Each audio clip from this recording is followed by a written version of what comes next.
আমার প্রিয় শিক্ষার্থীরা, প্রতিদিন ডেইলি স্টার অনুবাদ ও বিশ্লেষণে আপনাকে স্বাগত। Here we see remove, দূর করুন, bottlenecks, বাধা বিপত্তি ইন দ্য সাপ্লাই চেইন, অর্থাৎ সরবরাহে বাধা বিপত্তি, বাধা দূর করুন। Here we see এই বাক্যটি আছে অ্যাজ এ ইম্পারেটিভ সেন্টেন্স। আমরা জানি যে ইম্পারেটিভ সেন্টেন্সের শুরুতেই কি ভার্ব ব্যবহার হয়। এর অর্থটা হচ্ছে দূর করুন, সরিয়ে ফেলুন। bottlenecks এর অর্থটা হচ্ছে বাধা বা বিপত্তি ইন দ্য সাপ্লাই চেইন, এই সরবরাহে, অর্থাৎ যেখান থেকে উৎপাদন হয় সেখান থেকে আহ, পৌঁছানো পর্যন্ত এই যে যে একটা ব্যাপার, এটাকে আমরা বলছি সাপ্লাই চেইন। এখানে অ্যাজ এ অ্যাডভার্বিয়াল ফ্রেজ হিসেবে ব্যবহার হয়েছে। হোয়াটএভার। আমরা এরপরে সাব হেডিংটা দেখি।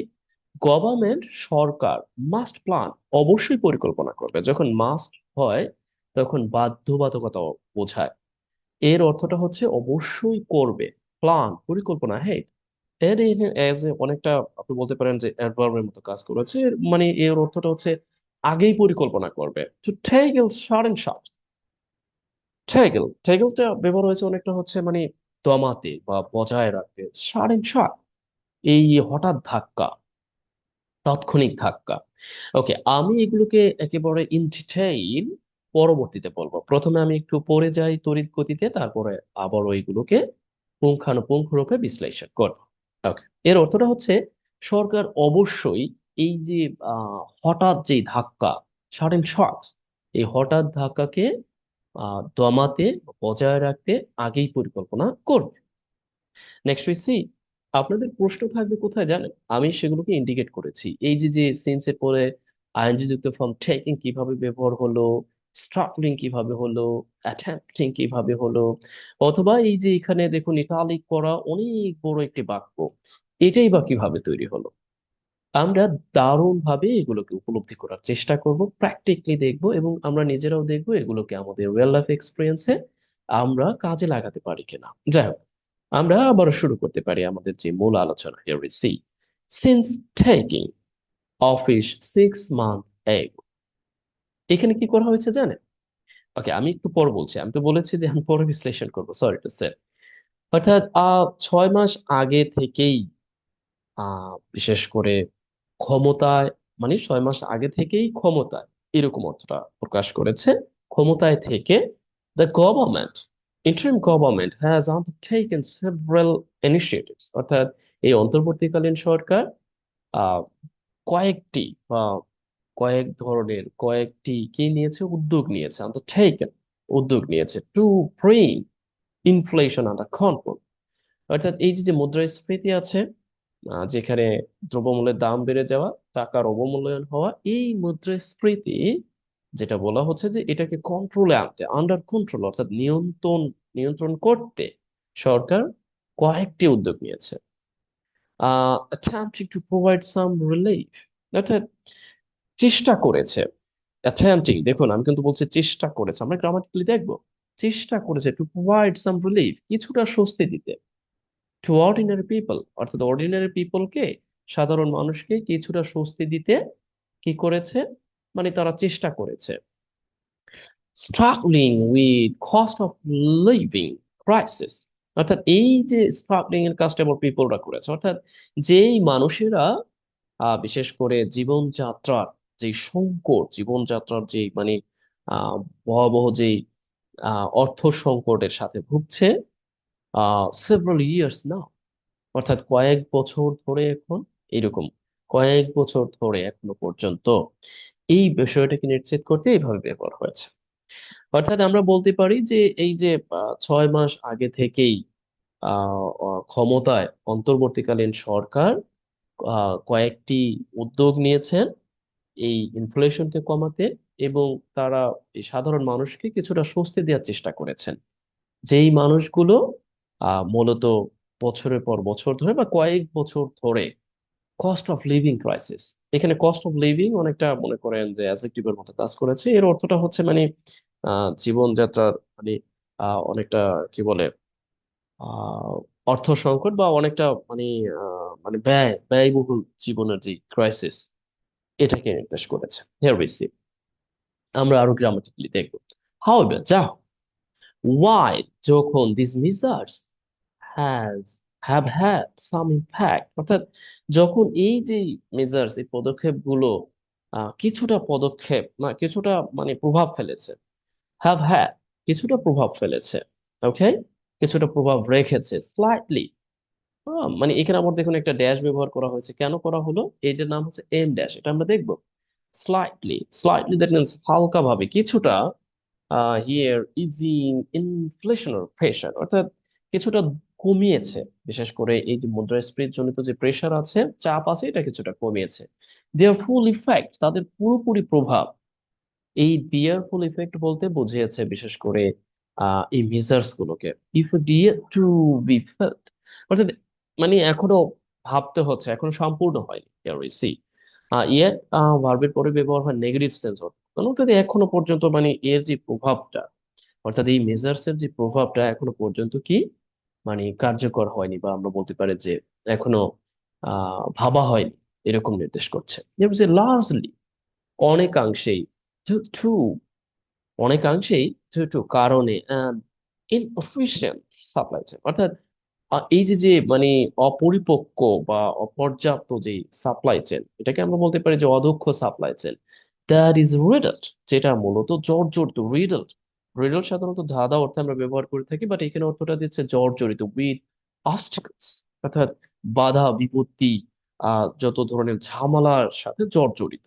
দ্যাট, যেইগুলো কন্টিনিউ টু ড্রাইভ আপ, যেগুলো মূলত, যেগুলো বলতে এই দ্যাট দিয়ে এই অবস্ট্যাকলস কে নির্দেশ করেছে, যেগুলো মূলত কি করে ড্রাইভ আপ, বৃদ্ধি করে, ড্রাইভ আপ দেখুন, বৃদ্ধি করা অর্থটা দিচ্ছে। And the price of essentials, অর্থাৎ এই যে প্রয়োজনীয় দ্রব্যাদির দাম বৃদ্ধি করে। আমি কিন্তু আগেই বলেছি, আমরা গ্রামাটিক্যাল দেখবো, আগে জাস্ট একটু পড়ে যাচ্ছি। এস, অনুযায়ী, বা কারণ, গভর্নমেন্ট রিপোর্ট হ্যাজ ফাউন্ড, অর্থাৎ এই যে সরকার যে রিপোর্ট পেয়েছে, যে রিপোর্ট দেখেছে, সেই অনুযায়ী, বা তার প্রেক্ষাপটে এটাই বলা যাচ্ছে যে আহ যখন, যা হোক, যখন এই মেজার্স গুলো কিছুটা প্রভাব ফেলেছে, স্লাইটলি, মানে হালকা ভাবে, বিশেষ ইনফ্লেশনের প্রেশার একটু কমিয়েছে, এবং তাদের প্রেশার, তাদের যে ফুল ইফেক্ট কিন্তু এখনো বাস্তবায়ন হয়নি, এরকম একটা ব্যাপার। এখনো ওইরকম ভাবে ভাবা হয়নি, অনেকাংশেই এই কারণে যে এই যে যে অদক্ষ একটি সাপ্লাই চেইন, যেটা মূলত বিভিন্ন ধরনের বাধা বিপত্তি দিয়ে জর্জরিত, এবং সেই অবস্টাকলস, সেই সাপ্লাই চেইনটা আবার কি করে এই দ্রব্যমূল্যের দাম বৃদ্ধি করে, as government report has found, অর্থাৎ গভর্নমেন্ট রিপোর্ট সেটাই বলে আর কি। এরকম অর্থে দিচ্ছে। Okay, next we see the report prepared by finance division, অর্থাৎ এই যে যে একটি রিপোর্ট, যে রিপোর্টটি ফাইন্যান্স ডিভিশনের দ্বারা তৈরিকৃত একটি রিপোর্ট, হাইলাইটস, সামনে আনে, হাইলাইটস উইন ওয়েল, সামনে আনে স্ট্রাকচারাল ফ্লস, অর্থাৎ মানে একটি একটি মানে গাঠনিক বা গঠন আহ, তান্ত্রিক একটি যে সমস্যা, ফ্লস এর অর্থটা হচ্ছে সমস্যা, বা আমরা বলতে পারি ত্রুটি, ইন দ্য সাপ্লাই চেইনের মধ্যে আছে, দ্যাট প্রিভেন্ট, যেটাই মূলত বাধা বিপত্তি করে, consumers from benefiting from inflation control measures. Here you see, অর্থাৎ এই যে যে একটা রিপোর্ট তৈরি হয়েছে ফাইন্যান্স ডিফিনেশন, ফাইন্যান্স ডিভিশন বিভাগের দ্বারা, তারা মূলত বলতে চাচ্ছে বিশেষ করে স্ট্রাকচারাল ফ্লো, যেটা আমাদের সমাজের সাথে মানে একেবারে মানে গেঁথে গিয়েছে। এই যে ত্রুটি যেটা সাপ্লাই চেনের মধ্যে আছে, দ্যাট প্রিভেন্ট, সেটাই মূলত কি করে, এই যে এটা বলতে, দ্যাট বলতে বোঝাচ্ছে একে, আমি অবশ্য বলবো কনজিউমারদেরকে, বিশেষ করে এই যে ইনফ্লেশন কন্ট্রোল যে মেজার্স গুলো নেওয়া হয়েছে, অর্থাৎ মুদ্রাস্ফীতি দমাতে যে মেজার্স গুলো নেওয়া হয়েছে, তার যে উপকারিতা সেখান থেকে সম্পূর্ণরূপে বিরত রাখে। Have you got right now? Okay, আমি ব্যাখ্যা করব, তখন আপনি বুঝতে পারবেন। Then we see, and among they, তাদের মধ্যে, আর মার্কেট ম্যানিপুলেশন। ওকে, মার্কেট ম্যানিপুলেশনের সাথে আমরা ভালোই, অর্থাৎ কৃত্রিম উপায়ে কিছু করা, আর কি, বাজার ব্যবস্থাকে কৃত্রিম উপায়ে বাজারে দাম বৃদ্ধি করা, বা কৃত্রিম উপায়ে বাজারে নিয়ন্ত্রণ করা। And middleman intervention, we know well, middleman কারা? মিডলম্যান দ্যাট মিনস হচ্ছে ওই যে মধ্যস্বত্বভোগী। ইন্টারভেনশন, যাদের হস্তক্ষেপ, অর্থাৎ মধ্যস্বত্বভোগী মানুষের হস্তক্ষেপ। ইনসাফিসিয়েন্ট স্টোরেজ ফ্যাসিলিটিস, একই সাথে অপর্যাপ্ত যে স্টোরেজ ফ্যাসিলিটি, সুযোগ সুবিধা। অ্যান্ড উইক মার্কেট মনিটরিং, এবং দুর্বল বাজার ব্যবস্থাপনা। অর্থাৎ এমন দেন, তাদের মধ্যে, এইগুলো হচ্ছে, এইগুলো হচ্ছে কয়েকটি নাম বলা হয়েছে এমন দেমার, তো তাদের মধ্যে এই কয়েকটি আমরা দেখতে পাচ্ছি: market manipulation, middleman intervention, insufficient shortage of facilities, and weak market monitoring. And these issues are deep rooted, অর্থাৎ এইগুলো একেবারে deep rooted, বলা যায় যে একেবারে গভীর ভাবে মানে মানে তার মূল আছে আর কি। ওকে, অ্যান্ড এগুলোর দরকার রিকোয়ারিং সাস্টেইন। এখানে সাস্টেইন এরকম বলা হচ্ছে যে সাস্টেইন দ্যাট মিনস মানে কার্যকর। Okay, sustain and long term solution, কার্যকর এবং যেগুলো দীর্ঘস্থায়ী সলিউশন টু এনশিওর, দরকার to ensure effective market regulation, অর্থাৎ কার্যকরী মার্কেট রেগুলেশন নিশ্চিত করতে এগুলো দরকার। ওকে, দিস ইস্যুগুলো and inflation control and report, মানে রিপোর্ট এটাই বলে যে আসলে এই ইস্যুগুলো ডিপ, যেগুলোর কি কি দরকার, যেগুলোর এই যে sustain and long term solution দরকার। ওকে, এইটার সাথে কিন্তু একই রকম না, এই যে অংশটা আছে এই অংশটা প্যাসিভ ফর্মে আছে, এই অংশটা আছে আলাদা, আবার এই অংশটা আলাদা অর্থ দিচ্ছে, আমরা দেখবো গ্রামাটিক। ওকে, যার মূলত সাস্টেইন একেবারে দীর্ঘস্থায়ী বা ভালো এবং দরকার, সলিউশন দরকার, বিশেষ করে কার্যকর যে মার্কেট মার্কেট যে রেগুলেশন আছে তা বাস্তবায়ন করার জন্য, তা নিশ্চিত করার জন্য। নেক্সট হইছি আমরা আরেকটু পড়বো, এরপরে গ্রামাটিক্যালি আমরা দেখার চেষ্টা করবো। Maintaining ample food stock to meet national demand and offset any anticipated crisis is also important. Here you see, এই পর্যন্ত সাবজেক্টের মতো কাজ করেছে কানেক্টলি, অর্থাৎ মানে প্রচুর পরিমাণ খাবারের স্টক অর্থাৎ যোগান রাখাটা, বজায় রাখাটা কি মেড, এখানে আমরা ইনফিনিটিভ আছে, বিশেষ করে ন্যাশনাল ডিমান্ড আমাদের জাতীয় যে চাহিদা, এবং অফসাইড একই সাথে আমরা দেখতে পাচ্ছি যে কোনো যে অ্যান্টিসিপেটেড ক্রাইসিস, মানে যে কোনো একেবারে মানে ভবিষ্যতে আসতে পারে এইরকম যে সংকট, এইগুলো মোকাবেলায় এই যে প্রচুর পরিমাণে খাবার স্টক রাখা, এটাও গুরুত্বপূর্ণ, অলসো ইম্পর্ট্যান্ট। অর্থাৎ এই অর্থ প্রদান করছে যে এটাও গুরুত্বপূর্ণ, অফকোর্স, অবশ্যই। And there are natural causes, কিছু মানে ন্যাচারাল কজেস আছে, and that may hamper food production, যেটা মূলত ফুড প্রোডাকশনকে কি করতে পারে, হ্যাম্পার করতে পারে, ক্ষতিগ্রস্ত করতে পারে, এন্ড স্টোরেজ এবং স্টোরেজকেও। For instance, উদাহরণস্বরূপ last years flood in the eastern part of the country affected, দেখুন এই পুরো অংশটা সাবজেক্টের মতো কাজ করেছে যে গত বছরের বিশেষ করে আহ, যে বর্ষা, বিশেষ করে এই যে যে বন্যা আমাদের পূর্বাঞ্চলে, অর্থাৎ দেশের পূর্বাঞ্চলে এফেক্টেড আউশ আমন রাইস প্রোডাকশন, অর্থাৎ আউশ আমন রাইস প্রোডাকশনে কি করেছিল, প্রভাব ফেলেছিল। কেমন, অর্থাৎ এটা কি করেছিল, প্রভাব ফেলেছিল, leading to a shortfall in fiscal years target, অর্থাৎ বছরের যেই অর্থনৈতিক যে টার্গেট লক্ষ্য, সেখানে একটি কি ঘাটতি ফেলেছে। লিডিং টু, কিভাবে এটা হয়ে গেল এটা আমরা দেখবো। ওকে, ওয়ার্ক কনসিডার, এবং আপনি মনে করতে পারেন দ্য রিসেন্ট রিসিভ যে uh, outbreak and the late flight disease, okay, flight disease. We know well, আমাদের কিন্তু বেশ কয়েকটি রোগ আমাদের বিশেষ করে ছড়িয়ে পড়েছে, তাকে নির্দেশ করতেই বলা হয়েছে যে এই যে যে মানে বলা যায় যে এই যে যে ডিজিজ গুলো আছে, যেগুলো অনেকটা হচ্ছে মানে শ্বাসজনিত যে ডিজিজ গুলো আছে। ওকে, এটার যে প্রাদুর্ভাব ইন দ্য নর্দার্ন ডিস্ট্রিক্টে, আর এটাই বলা হচ্ছে যে অফ ঠাকুরগাঁও পঞ্চগড় ট্রিগার বৃদ্ধি করেছে বা বৃদ্ধি হয়েছিল বাই কোল্ড ওয়েদার, শীতের মাধ্যমে, এন্ড ডেন্স ফগ, এবং ঘন কুয়াশার কারণে ফ্রেকটিং, যেটা পটেটো কাল্টিভেশনকে প্রভাব ফেলে, যেগুলো পটেটো কাল্টিভেশনে প্রভাব ফেলে। হাউএভার, যাই হোক, হিউম্যান ইনফিউজড ডিস্ট্রাকশনস, অর্থাৎ মানুষের যে প্রভাবিত যে বাধাগুলো আছে, মানুষের প্রভাবিত বাধাগুলো play a far more amazing role, অর্থাৎ এটা আরো অনেক বেশি ক্ষতিকর ভূমিকা, মানে ক্ষতির ভূমিকা পালন করি in our food market. Have you got right now? Okay, আশা করি বুঝতে পেরেছেন। এখন আমরা গ্রামাটিক্যালি দেখার চেষ্টা করবো, এই পর্যন্ত যথেষ্ট, আর দরকার নাই। আসুন এখন আমরা একটু গ্রামাটিক্যালি দেখার চেষ্টা করি যে আমরা আসলে কিভাবে দেখতে পারি। ওকে, এখন আমরা গ্রামাটিক্যালি দেখবো। প্রথমে বলেছিলাম যে এটা হচ্ছে একটি imperative sentence. Here we see remove, দূর করা, বোথ বাধা বিপত্তি, and supply chain as a adverbial ফ্রেজের মতো ব্যবহার হয়েছে। উই নো ওয়েল, কোনো নাউন ফ্রেজের পূর্বে যখন প্রিপোজিশন ব্যবহার হবে, definitely we can call it as a adverbial phrase. Okay, here we see and government, সরকার অবশ্যই পরিকল্পনা করবে, আগেই পরিকল্পনা করবে। তার মানে here you you can call যে এটা হচ্ছে একটা অ্যাডভার্ব, ঠিক, অর্থাৎ থামাতে, বা আমরা বলতে পারি দমাতে। থামাতে অথবা দমাতে, তবে অনেক সময় পজিটিভ সেন্সও ব্যবহার হয়, মানে বাধা দিতে বা বজায় রাখতে। হ্যাঁ, এরকম ক্ষেত্রে আমরা ব্যবহার হতে দেখি। ওকে, সাডেন শকস, অর্থাৎ এটাকে আমরা শকস এর অর্থটা জানি। এর অর্থটা হচ্ছে মানে হঠাৎ। ওকে, হঠাৎ আমি লিখতে পারছি না, সরি টু সে, হঠাৎ যে ধাক্কা। ওকে, বা আকস্মিক ধাক্কা, আমরা আমার মনে হয় যে এইভাবে লিখতে পারি। ওকে, অর্থাৎ ধাক্কা, আকস্মিক লিখতে পারি, আমার মনে হয় এটাই ভালো হবে হঠাৎ হচ্ছে। ওকে, অর্থাৎ এই যে যে আকস্মিক ধাক্কা আছে,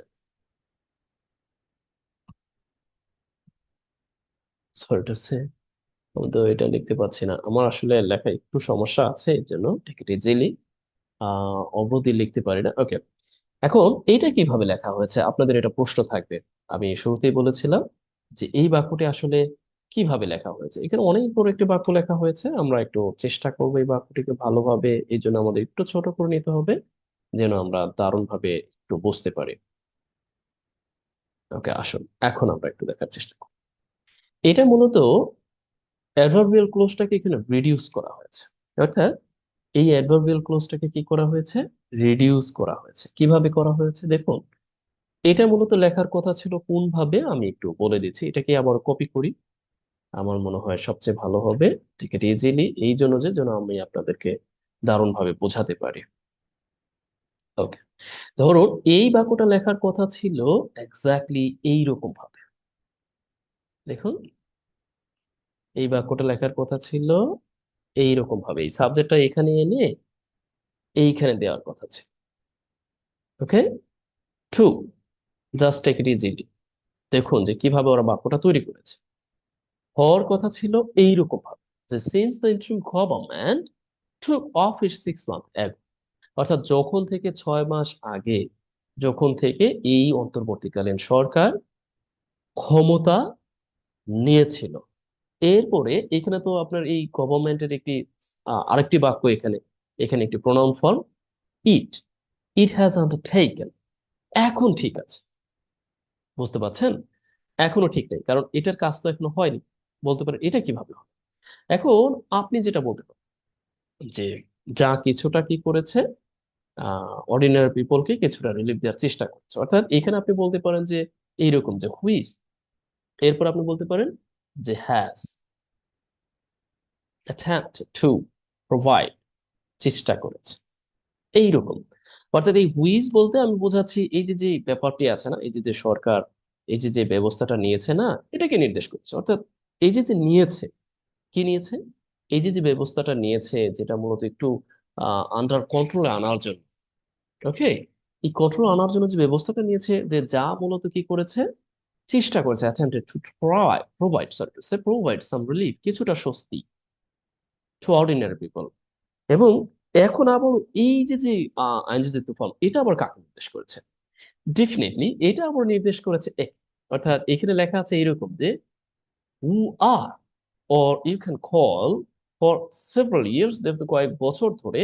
আপনি এখানে এটাও বলতে পারেন যে have been, অর্থাৎ যারা have been struggling with cost of living crisis। ওকে, অর্থাৎ এই যে যে জীবন যাপনের যে খরচের যে সংকট, এই সংকটের সাথে যারা আছে। ওকে, কয়েক বছর ধরে। Have you got right now? অর্থাৎ এই বাক্যটা এইভাবে লেখা যায়, কিন্তু এরা লিখেছে এইভাবে। এখন এখান থেকে আপনাকে উদ্ঘাটন করতে হবে, কেমন? আশা করছি বুঝতে পেরেছেন। আর আপনি যদি পুরো ভিডিওটা একটু সময় নিয়ে দেখেন, আশা করি যে আপনার অনেকাংশেই সমস্যা লাঘব হবে। যদিও সময় স্বল্পতার ব্যাপার আছে, আমরা তড়িৎ গতিতে শেষ করে দিব। ওকে, এখানে বলেছিলাম এখানে আপনার প্রশ্ন থাকবে, সেটা হচ্ছে এই অংশটা আসলে কি? এই অংশটা আসলে দেখুন, আমরা সাধারণত ড্যাশ দিয়ে কি লিখতে পারি? ড্যাশ দিয়ে সাধারণত আমরা অতিরিক্ত তথ্য প্রদান করতে পারি এম ড্যাশ ব্যবহার করে। তারপরে অ্যাপোজিটিভ লিখতে পারি, ওর এক্সট্রা ইনফরমেশন লিখতে পারি, ওর আলাদা একটি বাক্য লিখতে পারি। কোনো সমস্যা নেই, সেইভাবেই এখানে ব্যবহার হয়েছে। ওকে। তবে এখন বলতে পারেন তাহলে এটা কি আসলে, এই অংশটা কি? দেখুন, এখানে মূলত একটি প্রধান বাক্য আর একটি হচ্ছে মূলত পরাধীন বাক্য। এখন আমরা জানি কি কনজাংশন যুক্ত যে অংশটা থাকবে সবসময় পরাধীন বাক্য। অর্থাৎ কনজাংশন যুক্ত এই বাক্যটা হচ্ছে যখন এরকম অর্থটা দিচ্ছে, যখন এগুলো কিছুটা মানে ইম্প্যাক্ট প্রভাব ফেলছে, যে যেমন স্লাইটলি কিছুটা, ইজিং, এখানে কিন্তু আবার ইজিং ব্যবহার হয়েছে। এই মূলত এই যে যে মেজার্স গুলো আছে এটা কিছুটা কমানোর চেষ্টা করেছে। ইনফ্লেশনারি, যেটা হচ্ছে ইনফ্লেশনের প্রেশার, অর্থাৎ ইনফ্লেশন, কিন্তু ইনফ্লেশনের যে অ্যাডজেক্টিভ ফর্ম ইনফ্লেশনারি, অর্থাৎ এই প্রভাব ফেলায়, যে মানে এই প্রেশার কিছুটা কমিয়েছে। এরপরে আছে আরেকটি বাক্য, এইটা হচ্ছে স্বাধীন। কি বুঝলেন? অর্থাৎ এটা হচ্ছে পরাধীন আর এটা হচ্ছে স্বাধীন। এর অর্থটা হচ্ছে তখন, and their full effect, তাদের পুরোপুরি যে প্রভাবটা, অর্থাৎ এই মেজার্স গুলোর পুরোপুরি প্রভাবটা has yet to be felt, অর্থাৎ এখনো পর্যন্ত আমরা বলতে পারি যে মানে চিন্তা করা হয়নি বা এটা বাস্তবায়ন হয়নি, এরকম একটা সেন্স দিচ্ছে। ওকে। এখন অনেকে বলতে পারেন এটা কেন আপনি এটা বলছেন। দেখুন, আমরা সাধারণত যখনই ভার্বের পরে ইয়েট ব্যবহার হবে ডেফিনেটলি নেগেটিভ অর্থ দেয়। মানে সাধারণত যেমন আমি বলতে পারি এখনো পৌঁছানো দেরি আছে বা এখনো ভাবা দেরি আছে, তার মানে এখানে আপনি এটা বলতে পারেন। এখন অনেকে বলতে পারেন এখানে হ্যাজ কেন। ওকে, এখানে মূলত সাবজেক্ট হচ্ছে দেয়ার ফুল এফেক্ট। এখন দেয়ার এখানে ব্যবহার হলেও এই সেন্সে কিন্তু এটা প্লুরাল হওয়ার কথা, কিন্তু এখানে ইফেক্ট মূলত সিঙ্গুলার অর্থে ব্যবহার হয়েছে। অর্থাৎ এই যে যে, তাদের যে মানে একত্রভাবে তাদের যে একটা প্রভাব, সেটা এখনো পর্যন্ত মানে ইয়া হয়নি, অনুভব অনুভব হয়নি আর কি, অনুভব করা যায়নি, এরকম একটা ব্যাপার। ওকে। যে লার্জলি, এখানে আবারও আরেকটি অংশ লেখা হয়েছে, লার্জলি ডিউ টু, অর্থাৎ অনেকাংশেই কারণে, এটাও লেখা হয়েছে। আমরা জানি যে ডিউ টু যখন ব্যবহার হয় এর অর্থটা হচ্ছে কারণে। ওকে, কারণে, অনেকাংশেই কারণে। কি কারণে?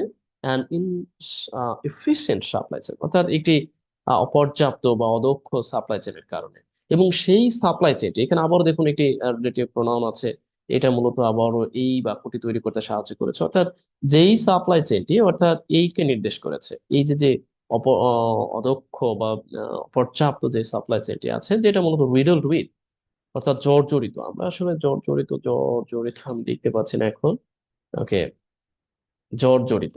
ওকে, জর্জরিত অবস্ট্যাকলস, বাধা বিপত্তি দিয়ে জর্জরিত। এবং যেই বাধা বিপত্তি আবার কি করে আহ বৃদ্ধি করেই চলছে, এরকম। এর অর্থটা কন্টিনিউ যখন ব্যবহার হবে মাথায় রাখবেন, মানে কন্টিনিউ নিজেই কিন্তু মানে কন্টিনিউয়াস, অর্থাৎ চলছে, এরকম অর্থ দেয়, চলছে। ওকে, কি চলছে? মানে বাড়িয়েই চলছে। কি বাড়িয়ে চলছে? ড্রাইভ আপ এর অর্থটা হচ্ছে বৃদ্ধি করা। ওকে, বৃদ্ধি করেই চলছে, এরকম একটা অর্থ দিচ্ছে। ওকে, অর্থাৎ যেই বাধা বিপত্তি গুলো বৃদ্ধি করেই চলছে। প্রাইসেস অফ এসেনশিয়ালস, অর্থাৎ প্রয়োজনীয় দ্রব্যের মূল্য। ওকে, সরি টু সে, প্রয়োজনীয় দ্রব্যের মূল্য, অর্থাৎ প্রয়োজনীয় যে দ্রব্যগুলো আছে, প্রয়োজনীয় দ্রব্যের মূল্য। As a government report has found, অর্থাৎ যেমনটি এই যে সরকার যে সরকারি একটি রিপোর্ট যেমনটি পেয়েছে, এই হচ্ছে ব্যাপার। এটা বড়, মানে এখানে যে কতগুলো বাক্য আছে, আমি যদি এখন বলি সংক্ষেপে একটু বলি, এটা হচ্ছে অ্যাডভার্বিয়াল ক্লোজ, এটা হচ্ছে স্বাধীন ক্লোজ, তার মাঝে আবার কিছু যোগ করা হয়েছে, অতিরিক্ত তথ্য প্রদান করা হয়েছে ডিউ টু দিয়ে, কারণে, এই পর্যন্ত। এরপরে একে আবার নির্দেশ করার জন্য এই দ্যাট কনজাংশনটা আনা হয়েছে, এখানে রিলেটিভ একটি ক্লোজ তৈরি করা হয়েছে। আবার একে নির্দেশ করার জন্য এইখানে আবারও একটি অংশ এসেছে, অর্থাৎ এটাও relative close. But here we C, এখানে আবার অ্যাডভার্বিয়াল ক্লোজ তৈরি হয়েছে। কেমন? আশা করছি বুঝতে পেরেছেন। ওকে, আরো পড়বো। ওকে, একটু পড়ি, আর পড়বো না। দা রিপোর্ট, এখন এটা কিভাবে তৈরি হচ্ছে দেখুন। এটাকে আপনি বলতে পারেন হচ্ছে এটা কেন আলাদা, এটা আলাদাও রাখা যায়, আবার একসাথে করে দিতে পারেন, সমস্যা নেই। আপনি যদি বলেন যে না আপনি এইভাবে দিয়ে দিবেন, সমস্যা নেই। এইভাবে হবে। তবে আলাদা করার মূল কারণটা হচ্ছে যে আপনি মূলত লিখতে পারবেন। ওকে, এটা মূলত আছে এইভাবে, জাস্ট আমি একটু দেখাচ্ছি, জাস্ট একে জেনে। এইভাবে আছে যে দ্য রিপোর্ট, এরপর আপনি কি বলতে পারেন, এরকম ভাবে বলতে পারেন যে which is, or you can say that is prepared by, অর্থাৎ তৈরি করা হয়েছে বা এই ফাইন্যান্স ডিপার্টমেন্টের তৈরিকৃত রিপোর্ট, প্রস্তুতকৃত রিপোর্ট। এরপরে আপনি এখানে কিন্তু আর কমার প্রয়োজন নেই। সরাসরি সরি টু সে এটাকে আলাদা করে দিতে পারেন। আলাদা না করলেও ব্যাপারটা হচ্ছে কি আমরা সরাসরি লিখে দিতে পারবো, অর্থাৎ এইভাবেও আপনি রাখতে পারবেন। আর আমরা দ্যাট দিলে এখানে আর কমার প্রয়োজন নাই। যদি আমরা এখানে এই দ্যাটের পরিবর্তে উইজ ব্যবহার করতাম, ধরেন উইজ আমরা ব্যবহার করেছি, তখন আবার আমাদের এখানে একটি কমা ব্যবহার করতে হইতো। দ্যাট দিলে কমাটা ব্যবহার করতে হয় না। অর্থাৎ এটা হচ্ছে এই যে রিপোর্ট সম্পর্কে অতিরিক্ত তথ্য, সেটি মূলত এইভাবে লেখা আছে। Have you got right now? I think you have got. And highlights structural flaws, অর্থাৎ মানে ওই যে বললাম যে একেবারে মানে এই ধরনের সমস্যাগুলো এই সাপ্লাই চেনের মধ্যে আছে, যেটা মূলত প্রিভেন্ট করে। অর্থাৎ যেটা কি, এই যে এইটাই মূলত আবার কি করে, প্রিভেন্ট করে কনসুমার্সদের, কনসুমার্স, ওকে আমার এই উচ্চারণটা হবে কনসুমার্স, এখানে এস এর উচ্চারণটা হবে, আমি মেবি প্রথমবার ভুল বলেছি। ওকে, ফ্রম ফ্লিকেটিং, বনিফিটিং, অর্থাৎ উপকারিতা পেতে ফ্রম ইনফ্লেশন কন্ট্রোল মেজার্স। এটা কিন্তু আবারও আমরা দেখতে পাচ্ছি কম্পাউন্ড অ্যাডজেক্টিভ দিয়ে এরপরে মেজার্স কে রিফার করা হয়েছে। যাই হোক, আপনার কাজ হচ্ছে আপনি এই বাক্যটাকে প্যারাফ্রাইজিং করে দিবেন। অর্থাৎ এই বাক্যটা অর্থটা ঠিক থাকবে কিন্তু স্ট্রাকচারটা ভিন্ন হবে। এটাই আপনার জন্য কাজ। আশা করছি আপনি করে দিবেন। আর আলোচনা করলাম না, কারণ ভিডিও বড় হয়ে গেলে অনেকের জন্য সমস্যার কারণ হয়ে দাঁড়ায়। যাই হোক, আজ এই পর্যন্তই। ভালো থাকুন। আর অবশ্যই যদি আপনি নোটগুলো পেতে চান এবং নোটগুলো সহ আরো 100+ ভিডিও টিউটোরিয়ালের নোট পেতে চান, তাহলে আমাকে নক করবেন। সামান্য একটা আহ হাদিয়ার বিনিময়ে আপনি এই নোটগুলো পেতে পারেন। যাই হোক, আজ এই পর্যন্তই। ভালো থাকুন। Best wishes for you.